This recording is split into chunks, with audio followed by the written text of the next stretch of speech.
माननीय उद्धव ठाकरे आणि माननीय राज ठाकरे यांच्यातला संवाद, व्यक्तिगत आणि राजकीय नातं हे अत्यंत घट्ट झालेलं आहे. आणि अगदी स्पष्ट सांगायचं, कोणी कितीही देव पाण्यात बुडून बसले असले तरी बात बहुत दूर तक चली गई.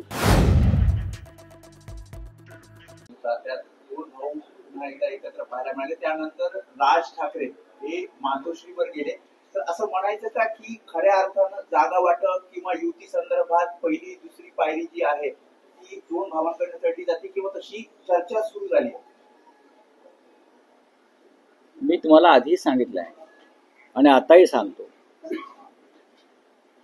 की कोणी काही म्हणत असलं तरी माननीय उद्धव ठाकरे आणि माननीय राज ठाकरे यांच्यातला संवाद,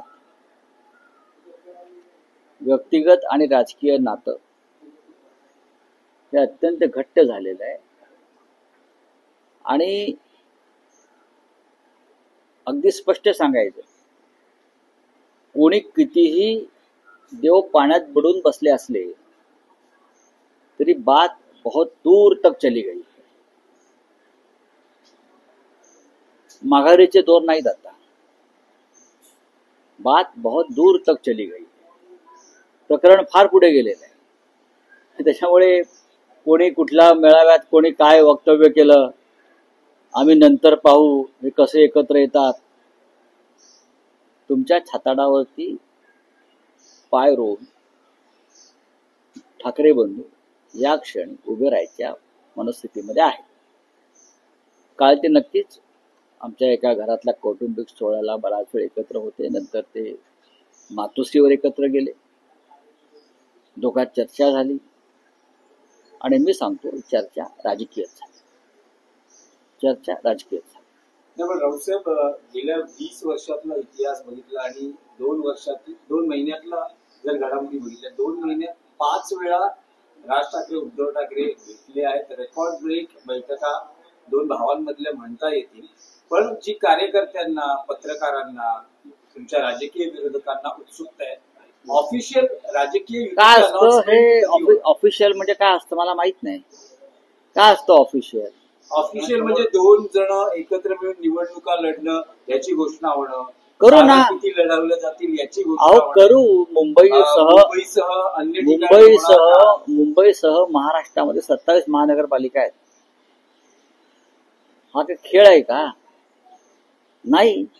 अत्यंत काळजीपूर्वक प्रत्येक जागांवर, पॅनलवर चर्चा होणं गरजेचं आहे. आणि प्रत्येक महानगरपालिकेची परिस्थिती वेगळी आहे. मुंबईची वेगळी आहे, ठाण्याची वेगळी आहे, कल्याण, डोंबिवली, नाशिक, पुणे, प्रत्येक महानगरपालिका हद्दीत राजकीय आणि इतर परिस्थिती फार वेगळी आहे.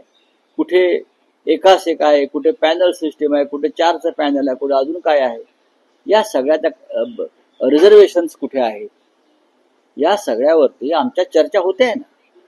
आणि प्रत्येक महानगरपालिकेमध्ये दोन्ही पक्षाचे प्रमुख लोक चर्चा करतात. तिथे आम्ही असायला पाहिजे असं नाही. स्थानिक लेवलला जे प्रमुख लोक आहेत दोन्ही बाजूचे, त्यांनी चर्चेचा अंतिम टप्पा गाठलेला आहे. नाही राऊसाहेब, तुम्ही म्हणाल की प्रत्येक ठिकाणी राजकीय स्थिती वेगळी आहे. मुंबईमध्ये वेगळी आहे, ठाण्यात वेगळी आहे, पुण्यात वेगळी आहे. असं असताना 2 दिवसापूर्वी जितेंद्र आव्हाड, अविनाश जाधव, राजन विचारे अशी एक बैठक झाली. तर ठाण्यात काही वेगळा फॉर्म्युला म्हणजे मविया आणि राज ठाकरे एकत्र असं काही आहे का? राज ठाकरे कालच्या आमच्या कौटुंबिक सोहळ्याला सुप्रियाताई सुळे सुद्धा होत्या, बरं का. म्हणजे मविया आहेत ना, मविया कुठे गेलेली नाही सोडून आम्हाला. महाराष्ट्र विकास आघाडी जी आहे तिचं अस्तित्व कायम आहे, तिचं कार्य कायम आहे, तिची भूमिका कायम आहे आणि तिचं महत्व कायम आहे. महानगरपालिकेसंदर्भातला एक वेगळा विचार असतो. त्याच्यामुळे कुठे महाविकास आघाडी कोणाकोणाला आम्ही सामान घेऊ शकतो किंवा कुठे शिवसेना मनसे महाविकास आघाडीतल्या घटकांना सामावून घेऊ शकतो, ही एक साधी प्रोसेस नाहीये. त्याला एक इंग्रजीमध्ये तुम्ही लॉंग टर्म प्रोसेस म्हणतो आपण. कारण इतक्या महाराष्ट्रातल्या प्रत्येक ठिकाणी वेगळी वेगळी गणित आहे आणि ती तशीच राहणार, त्यात बदल होणार नाही. कुठे शिवसेना मनसेच चालू शकते, कुठे महाराष्ट्र विकास आघाडी बरोबर सोबत घ्यावी लागेल, कुठे फक्त शिवसेना असेल, कुठे मनसे असेल, कुठे काँग्रेस असेल, कुठे राष्ट्रवादी असेल.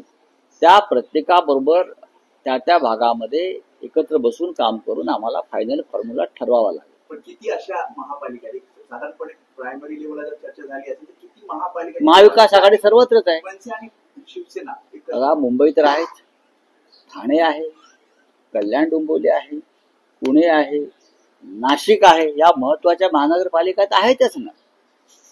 त्याच्याविषयी माननीय उद्धवजी आणि माननीय राज ठाकरेंमध्ये एकमत आहेच.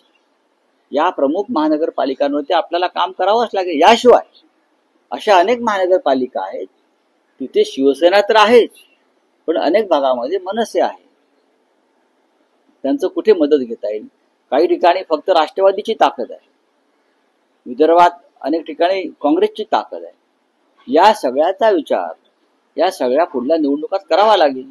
नाही, पण राऊसाहेब, निवडणुकांनंतर महापौर कोणाचा होणार याविषयी दावे केले जातात. मग महायुतीतूनही दावे होतात की महायुतीचा होईल, भाजपचा होईल, शिवसेनेचा होईल. तसा राज ठाकरे आणि उद्धव ठाकरे यांच्यातही दावा केला जातो. तुम्ही म्हणतात की शिवसेनेचा महापौर होईल, राज ठाकरेंच्या पक्षाचे नेते म्हणतात मनसेचा महापौर होईल. असं कोणी म्हणालेलं नाहीये ना. राज ठाकरे साहेबांनी सांगितलं ना उद्धव ठाकरे साहेबांनी सांगितलेलं आहे.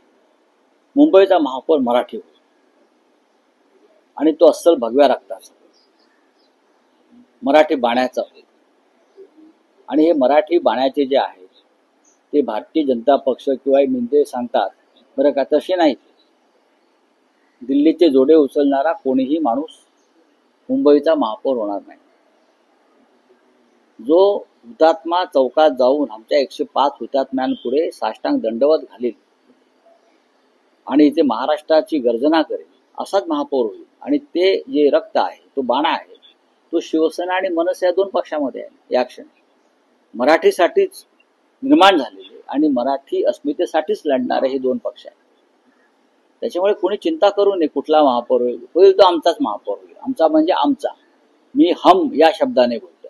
म्हणजे ठाकरे बंधूंचा? हो, ठाकरे बंधूंचाच होणार महापौर ना. तर ही युती फार वेगळी आहे. दिल और दिमाग से बनी हुई युती है, फक्त राजकीय युती नाहीये. तन मन धन हे दिल और दिमाग अशी युती आहे. मनसे हा पक्ष महाविकास आघाडीचा भाग म्हणून त्याचं स्थान असणारे अधिकृत का फक्त शिवसेना आणि मनसे? एक लक्षात घ्या, या प्रश्नाचं उत्तर मनसे प्रमुख माननीय राज ठाकरे देऊ शकतील. या प्रश्नाचं उत्तर, तुम्ही जो प्रश्न विचारला हा प्रश्न का पहिल्यांदा आलेला नाही. महाराष्ट्रात महाविकास आघाडी आहे, त्या शिवसेना प्रमुख पक्ष आहे. एक नवीन पक्ष येणार असेल या क्षणी आम्ही विचार करतोय मुंबईसह काही महानगरपालिकांचा. आणि हे गणित, ही चौकट वेगळी आहे. महाविकास आघाडी विधानसभेसाठी निर्माण झाली ना, मग स्थानिक स्वराज्य संस्थांसाठी वेगळं गणित निर्माण करू. त्यात कोण कुठे असेल याचा नक्की आम्ही अभ्यास करू. नाही, पण तुम्ही राज ठाकरेंना आवाहन करता का? कारण तुम्ही आम्ही कशाला आवाहन करू आहोत आणि ना. आता राजकीय युतीचे या नव्या युतीचे शिल्पकार किंवा मध्यस्थही म्हणून बघितले जातात, दुवा म्हणून बघितला जातात. तर तुम्ही राज ठाकरेंना आवाहन कराल का की महाविकास आघाडीचे दरवाजे त्यांच्यासाठी खुले?